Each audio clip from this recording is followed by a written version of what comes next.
ఆనంది విషయంలో ఇందుమతి జీవన చేసిన కుట్రలను సాక్ష్యాలతో సహా సునంద ముందు బయటపెట్టిన చైతు, ఇందుమతి చంప పగలగొట్టిన ఆనంది. అసలు ఇదంతా ఎలా జరగబోతుందనేది ఈ వీడియోలో తెలుసుకుందాం. పోలీసుల్ని తీసుకువచ్చి ఊర్వశి ఆడుతున్న నాటకాన్ని మొత్తం కూడా బయటపెట్టి ఊర్వశిని అరెస్ట్ చేయిస్తుంది ఆనంది.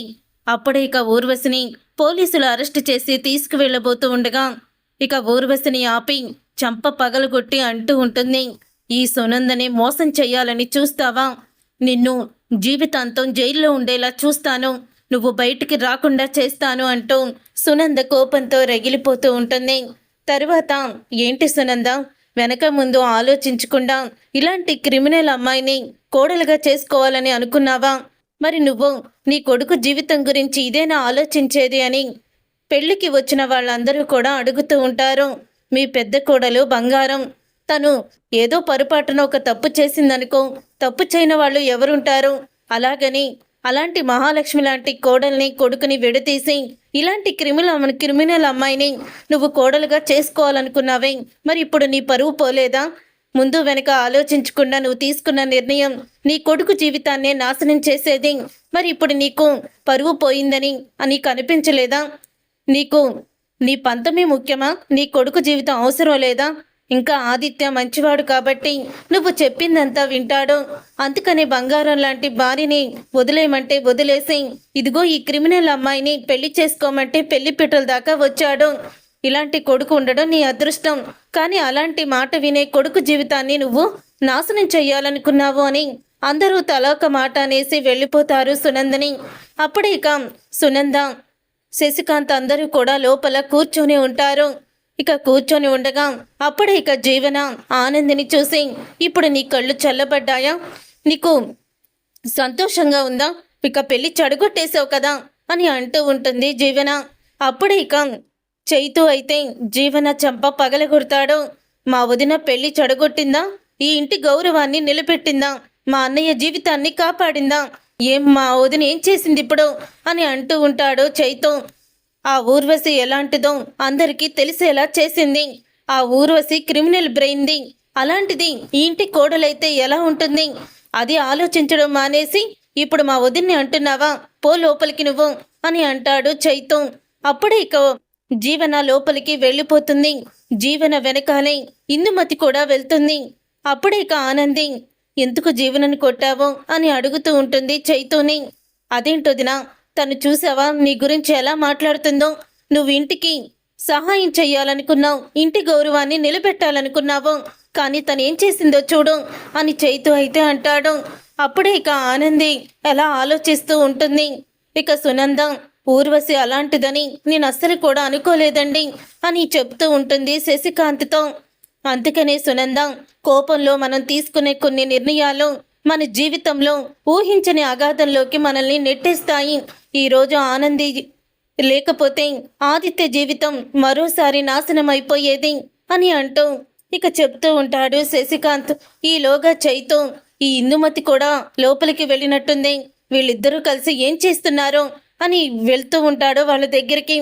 అప్పుడే వాళ్ళు డోరు వేసుకొని మాట్లాడుకుంటూ ఉండగా ఇంతలో చైతు వీళ్ళిద్దరూ డోరు లాక్ చేసుకొని మరీ మాట్లాడుకుంటున్నారంటే ఏ విషయం గురించో అయి ఉంటుంది అని కిటికీలో నుంచి లోపలికి చూస్తాడు. అప్పుడే ఇందుమతి జీవనతో అంటూ ఉంటుంది, ఈ ఊర్వశి ఇలాంటిదని అస్సలు అనుకోలేదే. ఈ ఊర్వశితో పెళ్ళైపోతే ఇక ఆనంది పూర్తిగా ఆదిత్య జీవితంలో నుంచి దూరం అయిపోయినట్టే. ఈ ఇంటి కోడలుగా నువ్వే చక్రం తిప్పుతావు, సునంద ఆస్తికి మొత్తం నువ్వే వారసురాలు అవుతావని అనుకున్నాను అని అంటూ ఇందుమతి అయితే చెప్తూ ఉంటుంది.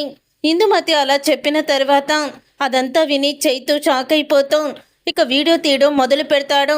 అప్పుడే జీవన, అవును పెద్దమ్మ, నువ్వు చెప్పింది కూడా నిజమే, కానీ అసలు ఎంత అనుకున్నానో నేను, ఈ ఊర్వశితో పెళ్ళైపోతే శాశ్వతంగా ఈ ఇంటితో బంధాన్ని ఆనంది తెంచేసుకున్నట్టే అనుకున్నాను. కానీ ఆనంది ఇంతలా ప్లాన్ చేస్తుందని అస్సలు కూడా ఊహించుకోలేదు. ఆనందిని తక్కువ అంచనా వేశాము.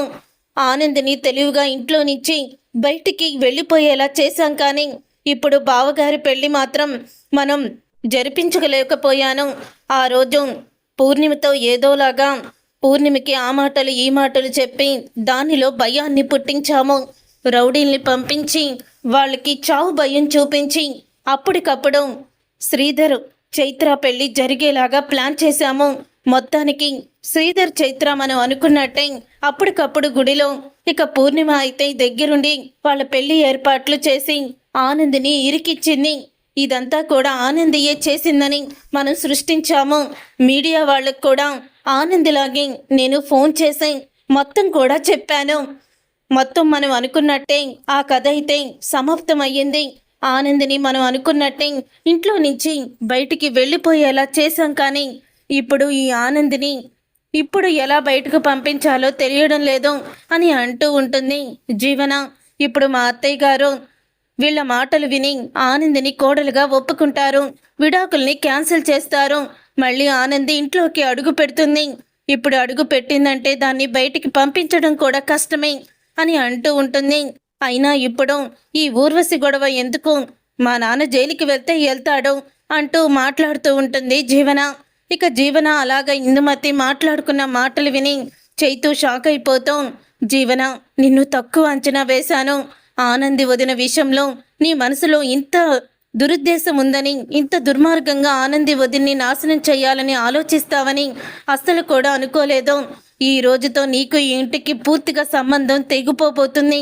నీలాంటి ఆడదానితో జీవితాంతో నేను బ్రతకలేను. కుట్రలు కుతంత్రాలు మనుషుల జీవితాలతో ఆటలాడుకునే నీలాంటిది ఈ ఇంట్లో ఉండడానికి వీల్లేదు అని అనుకుని చైతు అయితే ఇక సునంద దగ్గరికి వెళ్తాడు. అప్పుడు ఇక సునంద అయితే, ఇంకా నిలబడి ఉన్నావేంటి, నీకు ఇంటికి సంబంధం లేదు కదా, ఇంకా ఉన్నావే, పరాయి వాళ్ళందరూ తలొక మాట మాట్లాడి వెళ్ళిపోయారు, నువ్వెందుకు నిలబడ్డావు, వెళ్ళిపోయి ఇక్కడి నుంచి అని అంటూ ఉంటుంది సునంద. అప్పుడే ఇక వెళ్ళిపోతాను అత్తయ్య గారు, వెళ్ళిపోతాను, మళ్ళీ మీ ఇక్కడికి రాను. కానీ ఒక్కటి మాత్రం గుర్తుపెట్టుకోండి, ఆయన జీవితం మీరు సంతోషంగా ఉండాలని కోరుకునేవాళ్ళు. కానీ మీకు కోపంలో, నా మీద కోపంతోనో, మీకున్న ఆవేశంతోనో లేనిపోని ఆలోచన చేసి ఆయన జీవితాన్ని నాశనం చేయకండి అని అంటూ ఉంటుంది ఆనంది. ఇక అనేసి అక్కడి నుంచి ఆనంది అయితే వెళ్ళిపోబోతూ ఉంటుంది. అలా ఆనంది వెళ్ళిపోబోతూ ఉండగా అప్పుడే ఇక వెంటనే చైతు అయితే, ఆగు వదిన, ఎక్కడికి వెళ్తున్నావు నువ్వు, ఏం తప్పు చేసావని ఇంట్లో నుంచి వెళ్ళిపోతున్నావు అని అడుగుతూ ఉంటాడు. ఏం తప్పు చేసిందో నీకు తెలీదా, ఈ రోజంటే మీ అన్నయ్య జీవితాన్ని కాపాడిందనుకోవచ్చు, ఆ రోజు నా పరువు తీసేసింది అని అంటూ ఉంటుంది. ఆ శ్రీధర్కి చైత్రకి పెళ్లి చేసి ఆ చైత్ర ఈయన కూతురే అని అందరికీ తెలిసేలా చేసింది అని అంటూ ఉంటుంది సునంద. అసలు వదిన కాదమ్మా ఇదంతా చేసింది, నా భార్య జీవన తన వాళ్ళ నానమ్మతో కలిసి ఇందుమతితో కలిసి ఈ నాటకం ఆడింది అని అంటూ ఉంటాడు చైతం. ఆ మాట విని ఒక్కసారి అందరూ కూడా షాక్ అయిపోతూ ఉంటారు. అప్పుడే ఆనంది, ఏం మాట్లాడుతున్నావు చైతు అని అడుగుతూ ఉంటుంది. అవును దిన, దీనంతటికీ కారణం నా భార్య జీవని. మొదటి నుంచి చివరి వరకు అసలు నువ్వు ఏ తప్పు చెయ్యలేదు, కానీ నువ్వు తప్పు చేసినట్టు తనే సృష్టించింది అని చెప్తూ ఉంటుంది. ఆ పూర్ణిమని రెచ్చగొట్టింది, వాళ్ళకి చావు భయం ఏంటో చూపించింది, రౌడీలని వాళ్ళ మీదకి పంపించి ఒకవేళ ఈ పెళ్లి జరగకపోతే మళ్ళీ ఆ రౌడీలు వచ్చి చంపేస్తారేమో అని అప్పటికప్పుడు ఈ ఇందుమతి వెళ్ళి పూర్ణిమతో మాట్లాడి మొత్తం కూడా పెళ్లికి సిద్ధం చేయించారు వీళ్ళిద్దరే. అలాగే మీడియా వాళ్ళకి కూడా ఇలా శశికాంత్ రెండో భార్య కూతురు అంటూ చెప్పింది వదిన, నీ పేరు చెప్పి మీడియా వాళ్ళకి కంప్లైంట్ ఇచ్చింది కూడా జీవననే. నేను చెప్తుంది నిజం, చూడమ్మమ్మీ నువ్వే అంటూ వీడియోని చూపిస్తాడు. ఇక ఆ వీడియోని చూస్తుంది సునంద. ఇక వీడియోని అందరూ కూడా చూస్తారు. ఇంతలో ఇక జీవన ఇందుమతి బయటికైతే వస్తారు. వచ్చిన తర్వాత అప్పుడే ఇక ఇందుమతి, ఏంటి మహాతల్లి ఇంకా ఇక్కడే ఉన్నావేంటి, పద అంటూ ఇక ఆనంది మీద చెయ్యి చేసుకోబోతుంది ఇందుమతి. అప్పుడే ఇక ఆనంది ఇందుమతి చంప పగలగొడుతుంది. ఇందుమతి చంప పగలగొట్టి, అసలు నీకు నేను ఏం అన్యాయం చేశాను, నీకు నాకు ఉన్న సంబంధం ఏంటి, శత్రుత్వం ఏంటి, ఎందుకు నువ్వు జీవనతో కలిసి ఇలా చేశావు అని అడుగుతూ ఉంటే, ఏయ్ నన్నే కొడతావా అని అంటూ ఉంటే అప్పుడే ఇక ఇందుమతికి వీడియో చూపిస్తాడు చైతు. ఒక్కసారి ఇందుమతి జీవన షాక్ అయిపోతూ ఉంటారు. అప్పుడే సునంద ఆనందియే ఇదంతా చేసిందని మమ్మల్ని నమ్మించి ఆనందిని ఇంట్లో నుంచి నేను బయటికి గెంటించేలా చేసి ఇంత దుర్మార్గానికి నువ్వు ఆలోచిస్తావా? అసలు నీలాంటి దాన్ని నేను ఉండనివ్వకూడదు. ఆనందని కాదు బయటికి గెంటేయాల్సింది, నిన్ను బయటికి గెంటేయాలని జీవన జుట్టు పట్టుకొని చంప పగలగొట్టి బయటికి గెంటేస్తుంది సునంద. చూసారుగా ఫ్రెండ్స్, రాబోయే కథలో ఖచ్చితంగా ఇలాగే జరగబోతుంది. మరి ఇలాగే జరగాలని మీరైతే కోరుకుంటున్నారా? అయితే వీడియోని తప్పకుండా లైక్ చేసి ఛానల్ని సబ్స్క్రైబ్ చేసుకొని పక్కనే ఉన్న గంట సింబల్పై ఆలని క్లిక్ చేయండి. అప్పుడే మేము పెట్టే ప్రతి వీడియో మీరు మిస్ కాకుండా చూసేవచ్చు.